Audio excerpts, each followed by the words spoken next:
Ladies and gentlemen, welcome to another edition of Ground to get real life topics from a biblical perspective. My name is Brian Boyd. Today's topic is patience. And everyone, as always, I hope you've been well, safe, and blessed throughout this weekend. Before we jump into this topic, please be sure to like and follow the Grounded Podcast or whatever platform you have to be listening on. And with that being said, y'all, let's jump into the topic of patience. And this is another thing that the Lord has been getting on me about over this past couple weeks of learning how to simply be patient with life and wait for some things to come, to take a step back and just relax. And when I look around and I think about it, I'm not the only person that struggles with stuff like this. And this is something that I've seen that's so prevalent in our world today, because we've really reached a point in time where everyone is starting to realize that they want more out of life, that they want to be more, and that everything that they want is within their reach. So you see a lot of people jumping out. They're starting businesses. They're getting into real estate. They're buying stocks. They're doing any and everything that they can to chase the bag and ultimately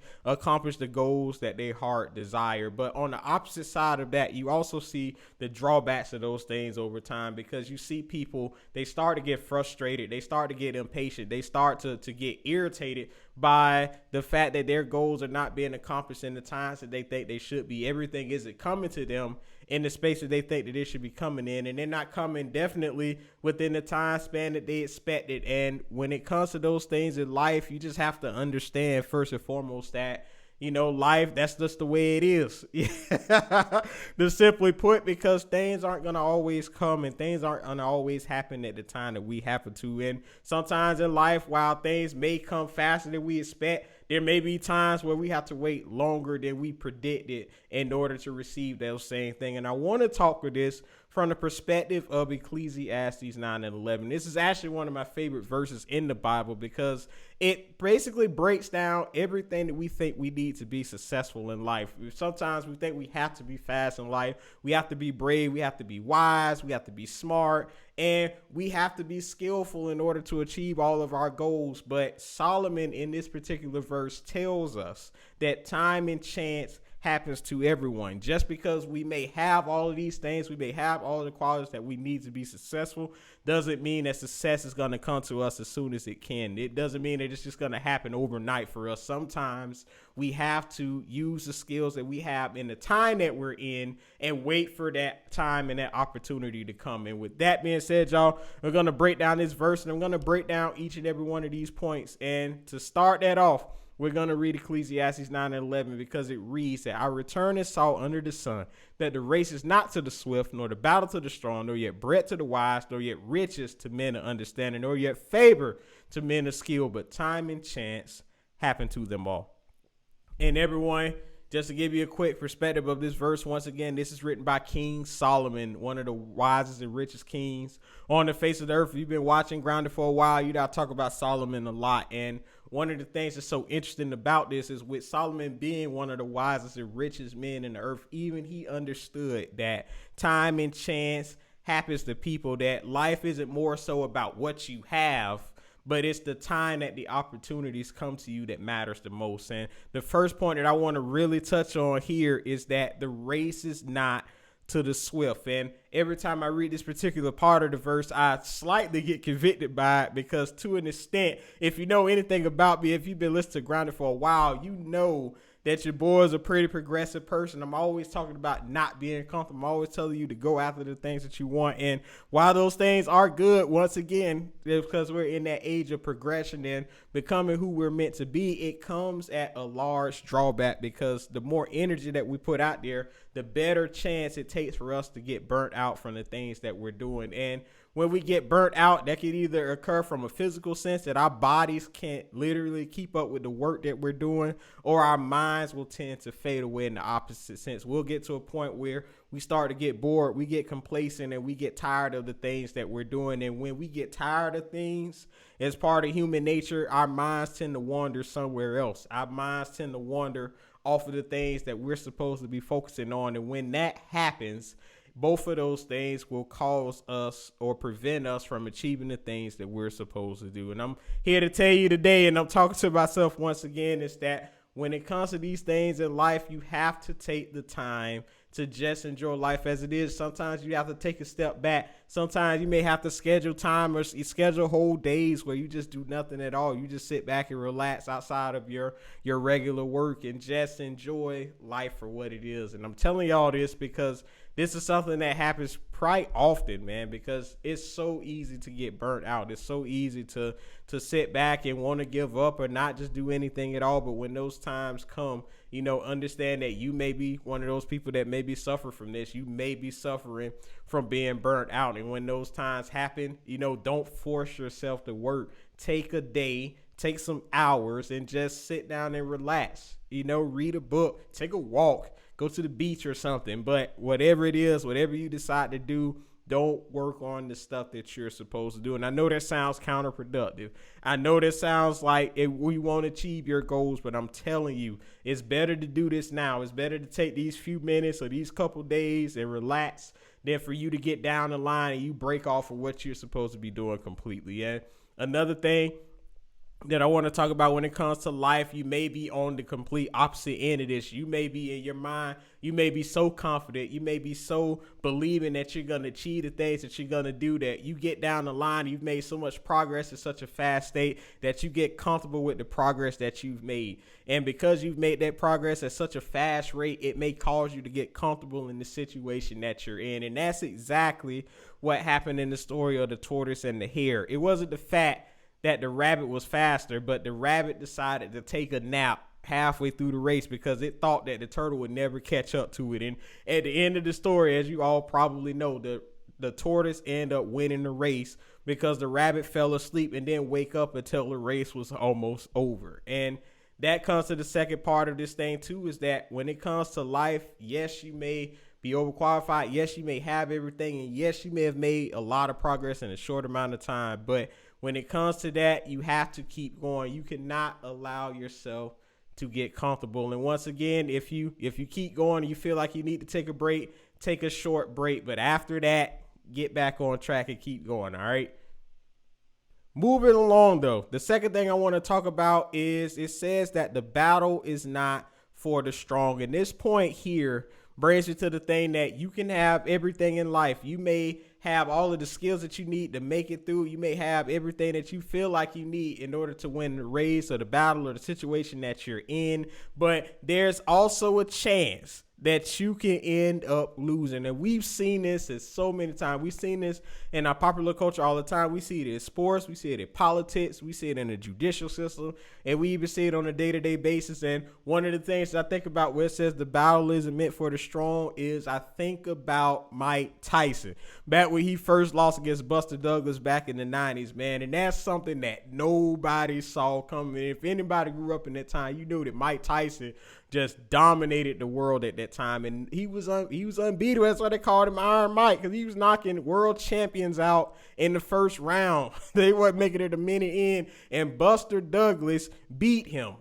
All odds and everything against him, and he ended up winning in the 10th round. And when you look at recent history, right, I think about Golden State and Cleveland back in 2016, where they were down 3-1. LeBron, Kyrie, and them came all the way up and won the championship. I think about in that same year was the Patriots and the Falcons. They were down 21-7, and Brady came back in the fourth quarter and won the game. And that's something that we see all the time. It may seem like in life we may have everything, we may be prepared to accomplish everything, but we may not always get the results that we expect. We may not always win.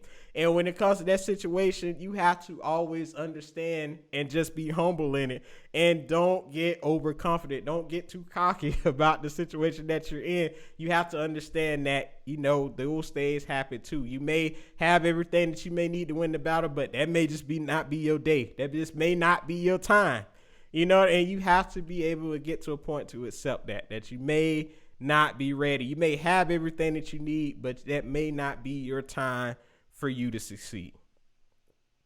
Going on once again, though, the third point of this is neither yet bread to the wise. And this is something here that kind of took me back for a second, but it makes a lot of sense because when you think about wisdom, especially in the biblical sense, this is applied knowledge. This means that not only can you tell people, not only are you aware of certain things, but you actually have the ability to go out there and make things happen. And in this sense, bread means literal bread. It means the food that we eat. And that basically says that the wise may not eat food. And when I think about this, I think about that old saying that if you give a man a fish, he'll eat for a day. But if you teach a man to fish, he'll eat for a lifetime. And just because you have the ability to teach a man how to fish, just because you have the ability to fish for yourself, doesn't mean that you're going to have food. You have to go out there and take the opportunity to get your own food. You can not only know something, but you have to be able to do this. And I believe that is the literal extent of know yet bread to the wise. And when it comes to us in our day-to-day lives, we have to understand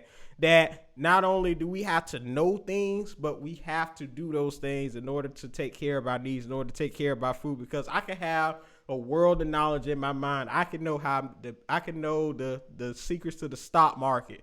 I can know the secrets to real estate and everything. But if I don't apply those things, if I don't actually go out there and do those things, I won't get the food that I need. All right. My bread, my table gonna be empty. And the family gonna be looking at me like, where the food at? The fourth thing that I want to touch on is that the Bible says the next point of this verse is nor yet riches to men of understanding. And this here kind of goes off of the last point as well, because just because you know things, just because you understand how stuff work, doesn't mean that you're going to make money off of that. And that kind of goes back to the very first point of life is not for the swift, because things take time to come up. Things take time to accumulate. And yes, you may know exactly how to get to where you want to be in life. Yes, you may know exactly how to make money, but those things take time to accumulate. It takes time to build up on those things. It takes time for you to get to where you need to be. And that comes back to, once again, of this race not being something that you run through, but something that you have to be patient in and just enjoy the process of life. And when I think about this as well, it makes me think about the way that stocks are going right now, because everyone is investing in stocks. You know, I've done just a little bit here or there too, but it makes me realize that just because you know what you're doing don't mean that the stuff is going to work out, because you can invest in the right place at the right time and it may drop tomorrow and you just out of money. But that's the thing about life. You may know how to invest in stocks, but the stock market itself is something that's unpredictable. And it's because it's unpredictable doesn't mean that we may or may not have the money that we think we're going to have. And with that being said, you know, we have to understand here all the time that yes, we may have the understanding. Yes, we may be able to know what to do and when to do it, but that doesn't always guarantee that we're going to be successful in the stuff that we're doing. And while I could use a lot more examples than just the stock market, I think that's the most relatable as we live in our current time right now with everyone investing so much. But with that being said, y'all, let's move on to the next point. I believe this is point number 5, and it says, nor yet favor to men of skill. And this is something that I personally, once again, had to come to terms with as well, because just because you're the most skillful person, or just because you may believe you have everything it takes to succeed, doesn't mean that you're going to succeed. It doesn't mean that you're going to be favored and chosen over people that may or may not be worse than you. And we see this in the corporate world all the time, man, because there are times where you've seen it, where people tend to be overqualified for certain positions, but most people in the corporate sense, they will take somebody that's less experienced if they fit into the culture a bit more, or if they like their personalities. This isn't like the times before where people would get picked just based on what they know. People get picked today based on who they are as well, because when it comes to those particular spaces, teams are everything, and you have to be able to mesh with the team and go into the work culture in order for you to be truly successful. And that's something that's pretty prevalent in technology. And we typically get a stigma for us in technology because people think that we're the most antisocial people in the world and we don't get along with people. Although, you know, that's something that is somewhat prevalent. It's also a stereotype, because some of the people I met in technology are some of the most amazing people that you will ever want to meet. But it comes back to that time of, once again, that sometimes they may not get picked for those particular positions, not because they don't have a skill set, but because they may not fit into what you would call the culture of the workplace. And coming on to a business sense, that may be the same thing. And when you look at it, you may have the most successful business out there in the world, but if you don't have good customer service, you will not have people come to you. People will go to people that are worse than you with better customer service than the person that can offer them everything that they want and more. And that just goes into the part of nature. Once again, just because you may be skilled at something doesn't mean that you're gonna have favor in the stuff that you're doing, because it has to be more than just what you're skillful at. It has to be who you are as a person, who you are as an individual.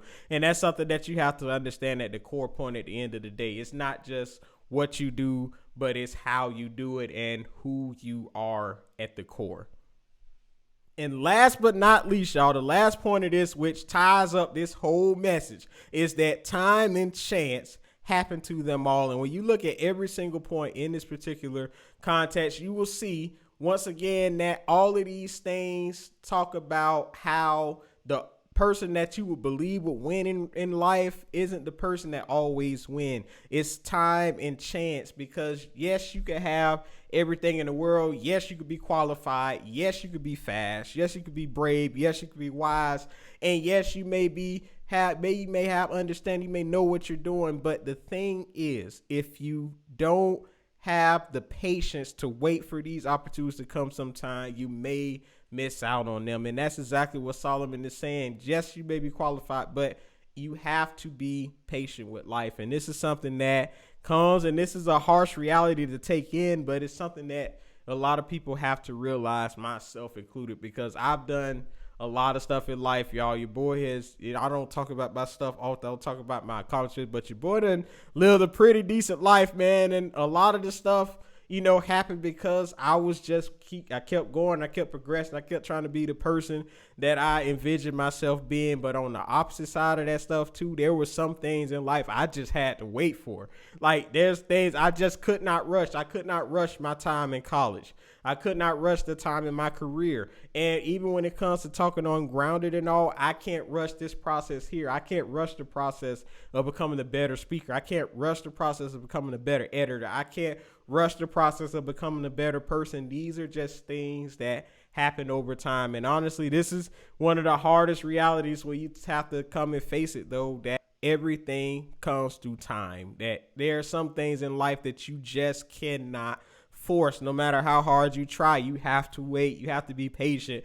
And in the time while you're waiting for those things to come, you have to do everything that you can to keep growing and keep progressing in the space that you're in. And you do that because you know that the opportunity, not because you don't know the opportunity is not coming, but so that you could be better prepared for the opportunity when it finally presents itself. But with that being said, y'all, that's pretty much it. I thank you all so much once again for tuning in. I hope you got something out of this message. And once again, if you like this thing, please be sure to like and follow the Grounded Podcast on whatever platform you listen on, and get into so much more. And as always, y'all, I thank you all so much for tuning into this video. I love each and every one of you, and I will talk to you all very, very soon. All right, y'all be blessed. Take care. My name is Brian Boy, and I'm signing off. Peace.